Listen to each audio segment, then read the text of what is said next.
Halo semuanya, perkenalkan nama saya Marsa Manurung dengan NIM 11S23021 dari program studi S1 Informatika Angkatan 2023. Nah, pada video kali ini saya akan menjelaskan pengetahuan keamanan perangkat lunak.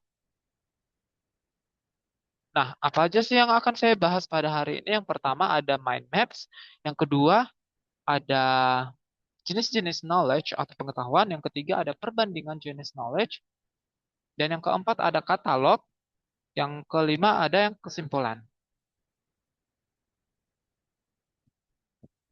Nah, pertama kita akan masuk ke mind map knowledge for software security. Nah, di sini ada knowledge for software security. Yang pertama itu ada perbedaan antara information versus knowledge. Nah, information itu kan tahu, sedangkan knowledge itu kita tahu tanpa bisa kita terapkan. Artinya, information itu hanya sekedar apa yang kita tahu, sedangkan knowledge itu apa yang kita tahu dan apakah itu bisa kita terapkan atau udah kita lakukan di kehidupan kita. Nah, kedua ada tujuan. Nah, tujuan yang pertama itu ada prevent. Prevent ini mencegah masalah. Yang kedua ada detect. Detect itu mendeteksi masalah. Dan yang ketiga ada learn. Learn itu belajar dari kejadian nyata. Nah, ada juga namanya tiga kategori knowledge. Yang pertama ada perspective knowledge. Yang kedua ada diagnostic knowledge. Dan yang ketiga ada historical knowledge. Nah, ada juga SDLC integration. Yang pertama ada requirement. Jadi requirement ini adalah berisi prinsipal, ada desain berisi guidelines, ada yang ketiga ada code, dia berisi rules, yang keempat ada testing, dia berisi vulnerabilities sama attack patterns, dan yang kelima ada deployment, dia berisi exploits, historical risk. Nah, sekarang saya akan menjelaskan itu semua. Yang pertama ada jenis-jenis knowledge atau pengetahuan. Nah, yang pertama ada perspective knowledge. Jadi di sini prinsip dasar untuk pencegahan, dia akan mengidentifikasi prinsip-prinsip utama seperti least privilege dan secure defaults untuk meminimalkan risiko kerentanan dalam sistem. Nah, dia akan memberikan rekomendasi praktis seperti validasi input pengguna dan menghindari hard coding informasi sensitif. Nah, ada juga aturan teknis spesifiknya. Dia akan merumuskan aturan yang dapat diotomatisasi seperti menghindari penggunaan fungsi tidak aman seperti gets dan memastikan buffer size diperiksa dengan baik. Nah, yang kedua ada diagnostic knowledge. Dia akan mendeteksi kerentanan dalam sistem. Nah, dia akan mengidentifikasi kelemahan umum seperti SQL injection dan data overload yang dapat menjadi ancaman besar. Nah, dia akan mengeksploitasi kerentanan keamanan dengan cara memanfaatkan celah keamanan untuk memahami modus operandi serangan seperti penggunaan input khusus untuk bypass login. Dan juga dia akan menggunakan attack pattern yang sering terjadi seperti injection attack atau cross-site scripting untuk menganalisis strategi penyerang. Nah, yang kedua ada historical knowledge. Dia akan mempelajari kasus nyata seperti kebocoran data akibat password yang tidak di-hash untuk mencegah insiden serupa di masa depan.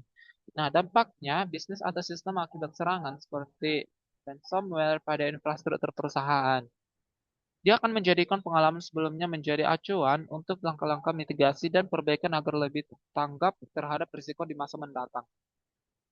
Nah, yang kedua ada perbandingan jenis knowledge atau pengetahuan. Nah, yang pertama, perspektif knowledge itu fokus utama adalah memberikan panduan tentang langkah-langkah yang harus dilakukan untuk menghindari risiko keamanan perangkat lunak. Dia termasuk prinsip, pedoman, atau aturan untuk memastikan sistem tetap aman. Yang kedua ada diagnostic knowledge, dia difokuskan pada identifikasi dan analisis masalah keamanan saat terjadi insiden. Nah, dengan memahami celah keamanan, pola serangan, dan cara eksploitasi, langkah koreksi dapat diambil secara efektif. Dan yang ketiga ada historical knowledge. Berdasarkan pengalaman nyata atau kasus sebelumnya, tujuannya adalah kita belajar dari insiden keamanan yang pernah terjadi, kita buat, memahami risiko historis, dan menerapkan pelajaran tersebut untuk memperkuat sistem di masa depan. Nah, yang ketiga ada katalog pengetahuan keamanan perangkat lunak. Pertama ada prinsipal.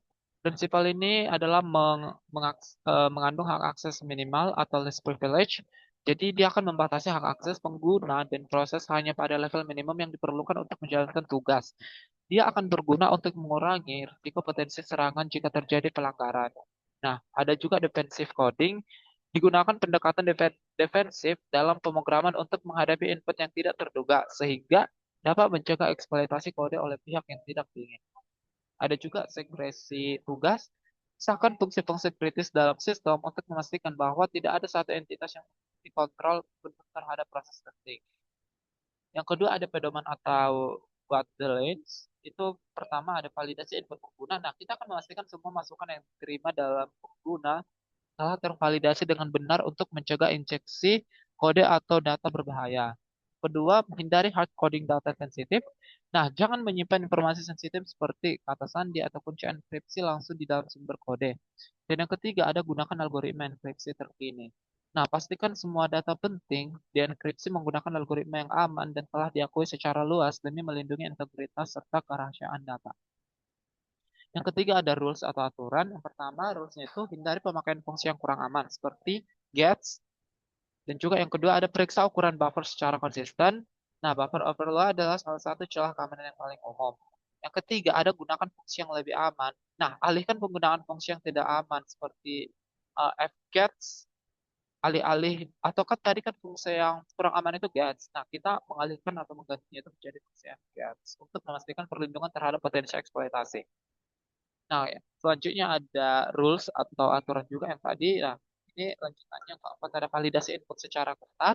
Dan yang terakhir ada otomatisasi pemeriksaan aturan keamanan. Nah, yang keempat ada kerentanan atau vulnerabilities. Nah, ada injeksi SQL, kerentanan yang memungkinkan pelaku menyisipkan perintah SQL berbahaya untuk mendapatkan akses tidak sah atau merusak data. Yang kedua ada buffer overflow, yang ketiga ada cross-site scripting atau XSS. Kelima ada exploit. Nah, pertama injeksi SQL untuk bypass login. Dia menggunakan payload seperti OR1 sama dengan 1 untuk menyalahgunakan formulir login dan mendapatkan akses ilegal. Yang kedua ada serangan buffer overflow. Penyerang memanfaatkan data yang melebihi buffer untuk mengeksekusi kode berbahaya di memori. Dan yang ketiga ada XSS untuk pencurian data. Penyerang menanamkan script berbahaya dalam halaman web yang dapat mencuri token atau informasi. Nah, selanjutnya ada pola serangan atau attack patterns. Yang pertama ada injection attack. Nah, dia termasuk SQL injection, command injection, dan serangan lainnya yang memungkinkan manipulasi input untuk menanamkan perintah berbahaya. Yang kedua ada cross-site scripting atau XSS. Nah, dia serangan di mana script berbahaya dieksekusi oleh browser yang tidak mencurigainya sebagai ancaman. Dan yang ketiga ada man in the middle attack. Nah, dia teknik di mana penyerang mencegat komunikasi antara dua pihak untuk mencuri atau memodifikasi data. Nah, yang terakhir ada risiko historis atau historical risk. Nah, dalam risiko historis ini yang pertama ada kebocoran data karena hashing yang lemah. Jadi perusahaan mengalami pencurian data pengguna akibat penggunaan algoritma hashing yang sudah usang atau tidak aman. Yang kedua ada serangan ransomware besar-besaran. Nah, beberapa organisasi diserang ransomware yang mengunci data mereka.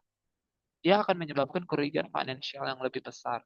Dan yang ketiga ada exposure data akibat API yang rentan. Nah, insiden di mana API tidak diamankan dengan benar digunakan untuk mencuri informasi pribadi pengguna. Nah, yang terakhir kita masuk ke kesimpulan. Pertama, kesimpulannya itu penting untuk memahami integrasi tiga jenis pengetahuan keamanan software. Nah, ada perspektif, diagnostik, dan historical knowledge. Nah, ketiga jenis pengetahuan ini akan membantu dalam mencegah, mendeteksi, dan belajar dari ancaman keamanan selama proses pengembangan perangkat lunak. Yang kedua, ada perspektif knowledge memberikan panduan berupa prinsip, pedoman, dan aturan yang memastikan praktik terbaik diterapkan untuk mitigasi ancaman keamanan sebelum terjadi.